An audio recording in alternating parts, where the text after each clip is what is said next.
Benson. Welcome. We're thrilled to have you here. I'm honored to be here. Thank you. Well, before we get into our interview, I just want to run down your bio quickly for our audience members. Sure. Benson, you were born in Toronto, Canada, and you moved to Philadelphia when you were 12. You studied at FIT and NYU, and then majored in Korean Studies and Liberal Arts at University of Hawaii. That's correct. Then you went to Europe to study filmmaking and pursue a career there.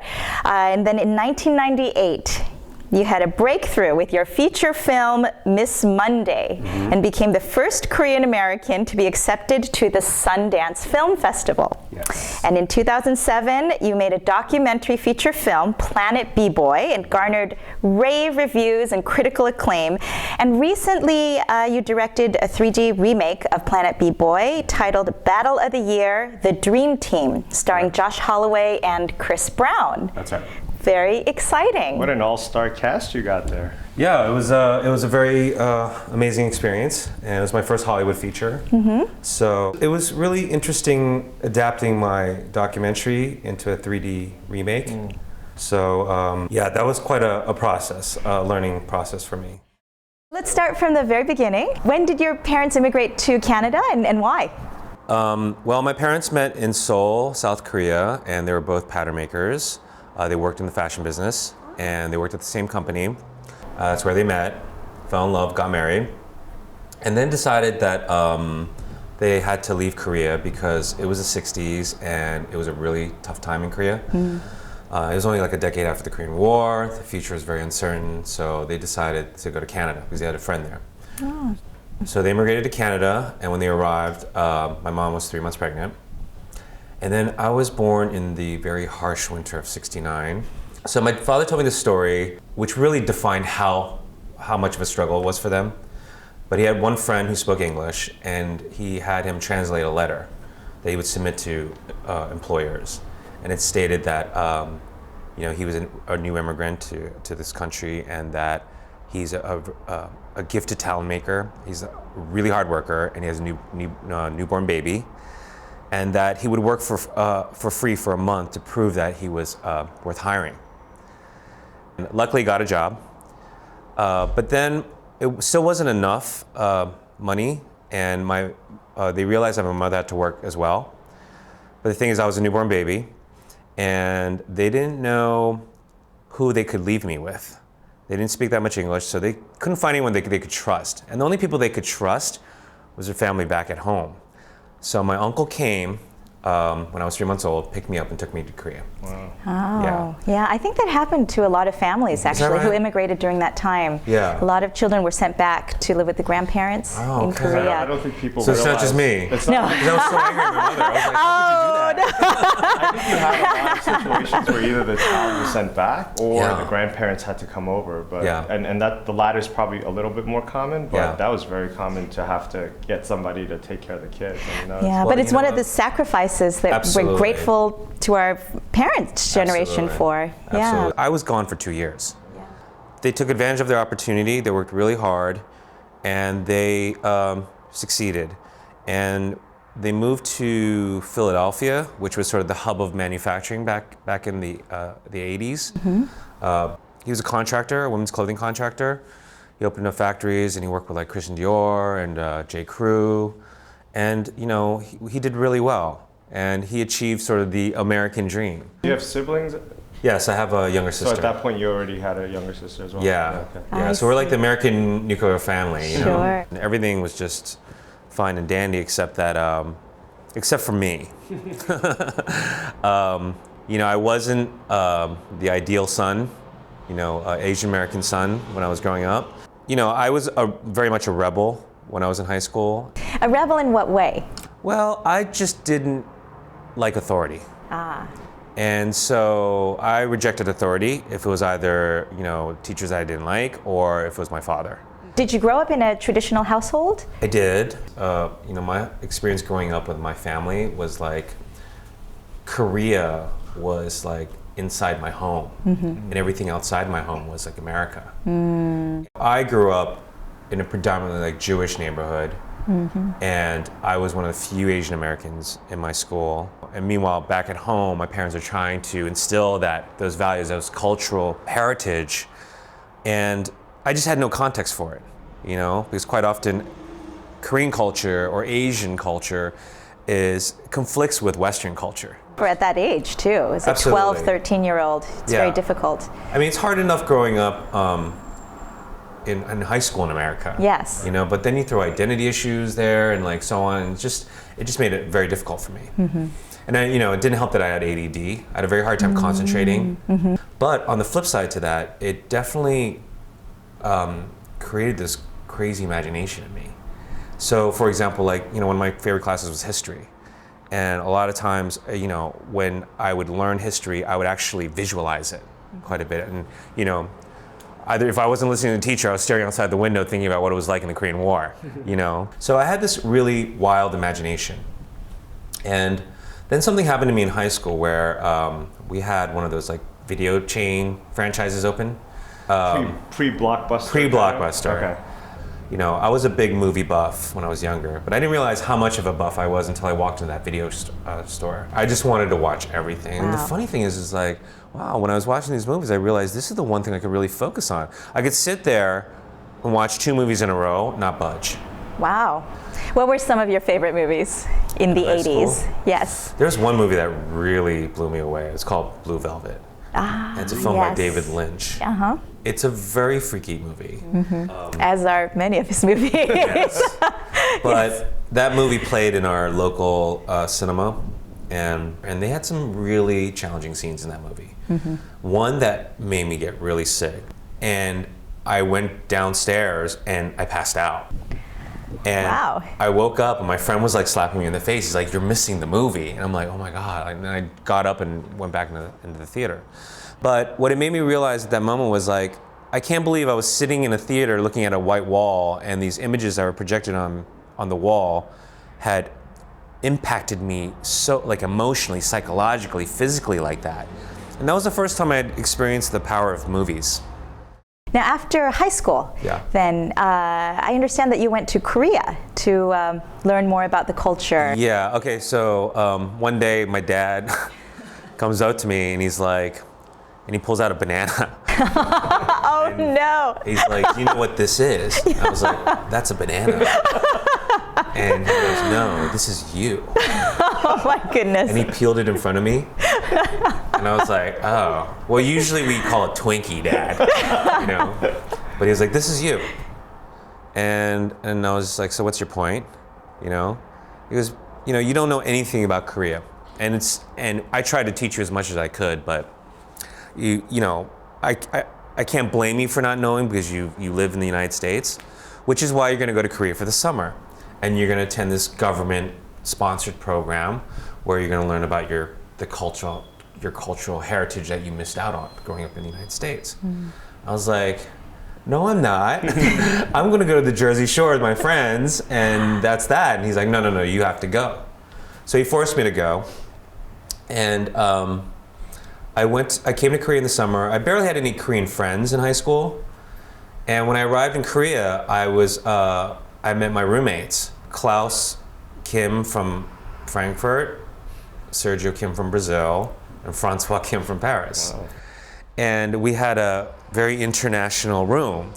And it blew me away. I just didn't know that there were Korean people outside of America, in other countries. And what was interesting though is that they all came from the same angle as me. We were all very different from each other, but we were the same in the sense that, we were Korean this. And we were sent here this summer to learn about our heritage. I became best friends with these guys. We had the craziest summer of our lives, but one of the most poignant. It was very much a coming of age experience for me. Being bicultural is what I learned from that summer was a great thing, And unlike a lot of my other contemporaries and filmmakers who make movies to express their identity and figure out their identity, I figured it out that summer. And I was able to move on. So after Philadelphia, you came to New York to study? It's a funny story because I went to the Fashion Institute of Technology, even though I had no interest in fashion. And that was because that was the only way my father would send me to New York. And did he want you to follow his footsteps? Of course. Okay. Oh. Yeah. So I tried, and I told my parents, like, I'm definitely wasting my time and your money here. So let me go to just a good school. Let me apply for NYU. So got into NYU. And what did you end up studying at NYU? I didn't really study much because I want to study marketing, but I became friends with some film students, and I ended up spending a lot of time on their movies. And that's where I kind of got the bug and started understanding, like, oh, this is how movies are made. Mm-hmm. Even though it was a student film. I was intimidated by filmmaking because, to think like, oh, I'm gonna make a Hollywood movie someday. It was really intimidating. It was beyond me. But then I said, you know what? This is the only thing I'm good at, that I'm really committed to. Because that's where I also started making my short films. And I figured I had something there, Mm-hmm. Oh, excuse me. Can you watch where you're going? Who do you think you are? I think I found my Marianne. Are you stalking this woman? I'm on an assignment.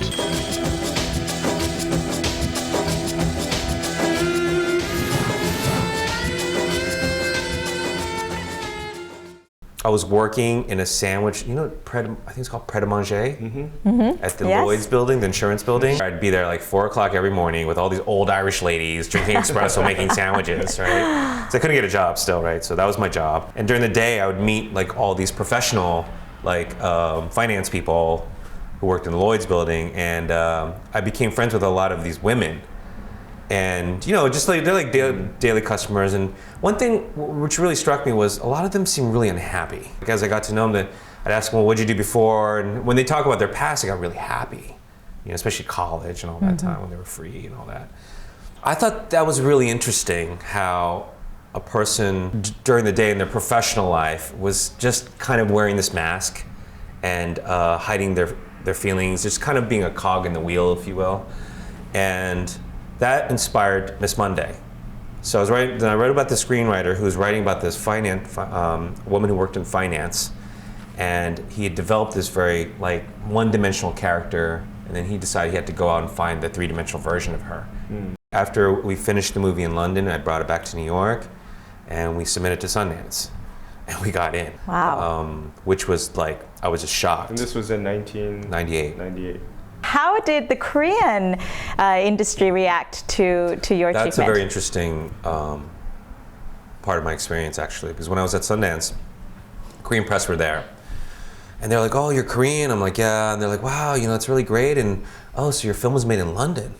Or, I was like, "Yeah," and they're like, "Well, are there any Asian characters in your film?" I'm like, "No," and they asked me, "Do you want to make movies with Asian characters?" And my answer was, well, I never really thought about that because I just want to make movies. But they got me thinking at that time, and I was just like, wow, okay, yeah, I'm not that Korean American filmmaker who's focusing on the Korean American experience. And then when I came home, I was like, well, Right now, there's b-boys in every country of the world. Each country not only brings the dance form, brings a little bit of their heritage in the dance. Every Korean man have to go to the army. We have no choice in that matter. 군대에서 춤을 춘다는 게 자체가 안 되니까 쉬면은 다 금방 죽는 그런 직종이잖아요.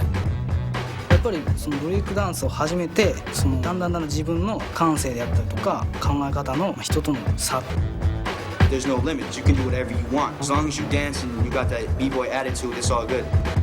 Son papa et nous, on était un peu braqués. Ils sont tous noirs, noirs, noirs, noirs, noirs. Et puis les blonds, blonds, blonds, blonds, blonds.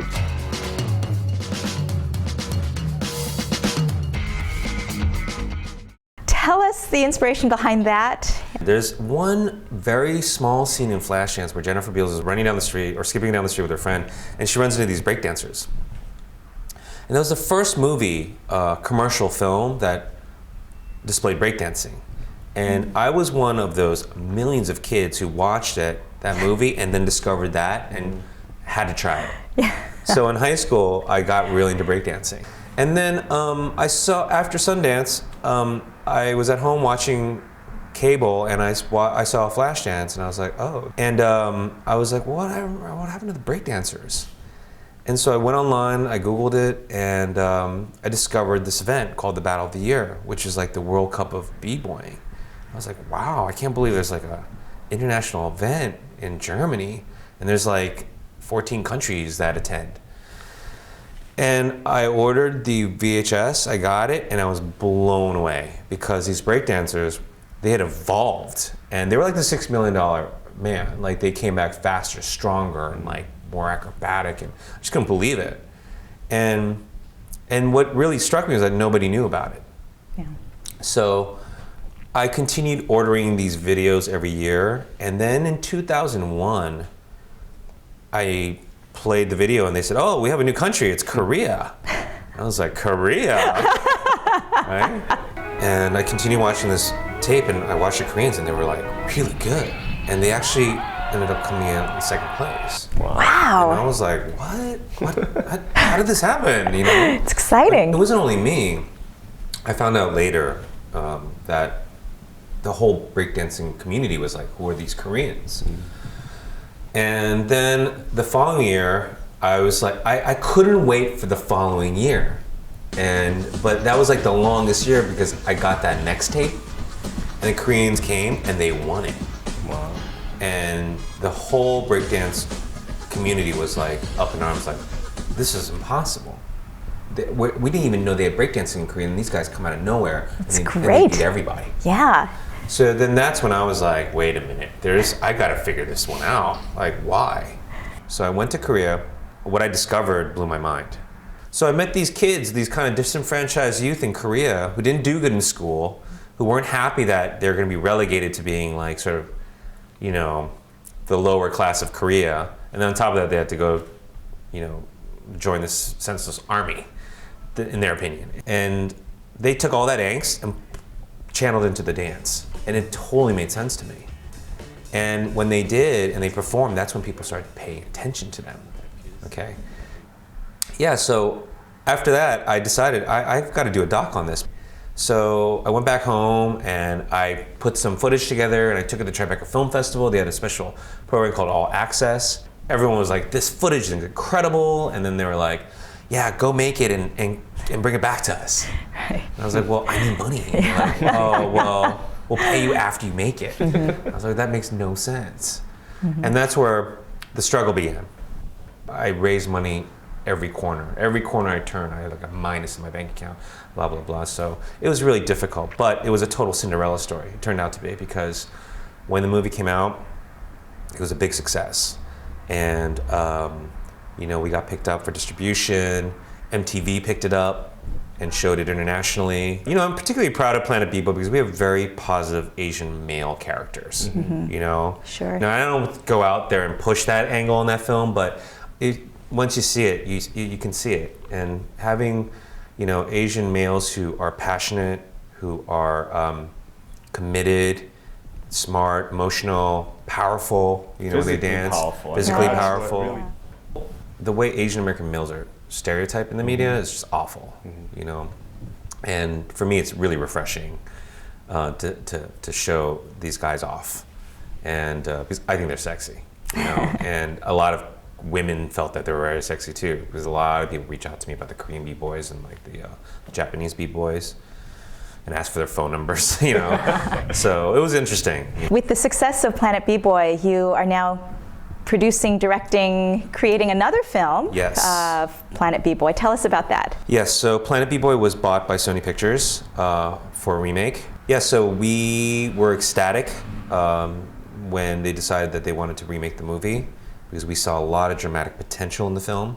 So I moved to Los Angeles to work on the remake and work on my first Hollywood feature. When is your 3D project scheduled to be in the theaters? Battle of the Year, The Dream Team, is scheduled to be released in January 2013.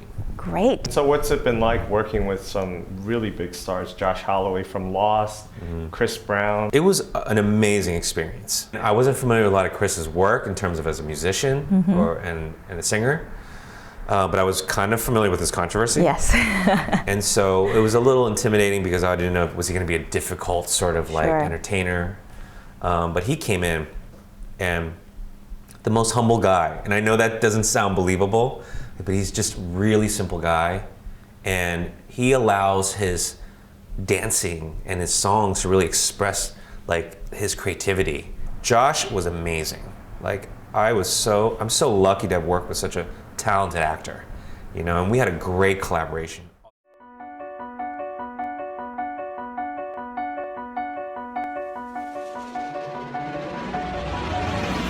I think of the hunger maybe of the people in Korea. I've heard something bad about North Korea, I don't know why. Korean War. I don't know Korea, sorry. Obangsek is a very exciting project that you are working on now. It's a documentary about modern Korea. Tell us about Obangsek. A lot of people were like contacting me about the Korean B-boys. You know, people from Europe, people all around the world. They're like, you're the go-to guy. How did the Korean B-boys get so good? And I was like, oh, they eat gochugaru, you know.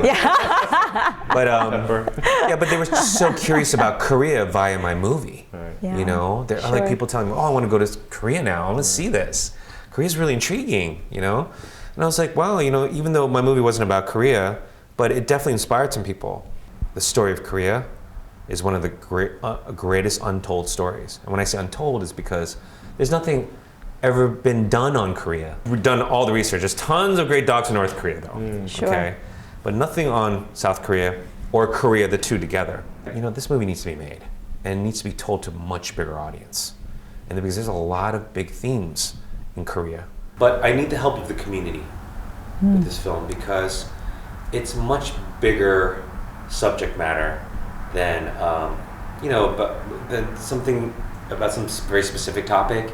It's about a country. I've seen the trailer of Obangsek, which you can see on Vimeo now. It's absolutely stunning. What is Obangsek? Obangsek in Korean literally means O is 5, Pang is direction, and Sek is color. So it's the 5 directional colors. It's based on a very traditional philosophy where each color represented a different direction from like north, south, east, west, and the center. And it provided this sort of rhyme and reason to like how color was presented in either hanbok or in food, or who wore which colors in what season. You know, like the Yangbans only wore white, you know. So there was an identity for color, and there was a purpose for color, which I thought was amazing. So what is the most challenging part of Obangsek? Number one, it's a documentary. So documentaries are always challenging. Like I told you, I went through a difficult time raising money for Planet B-Boy. So we're gonna start our Kickstarter campaign in June, and we will let everybody know about that in more detail on our website. Okay.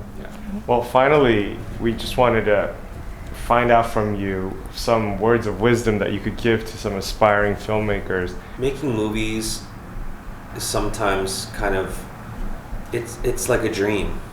You know, you produce dreams and visions, and it's not easy.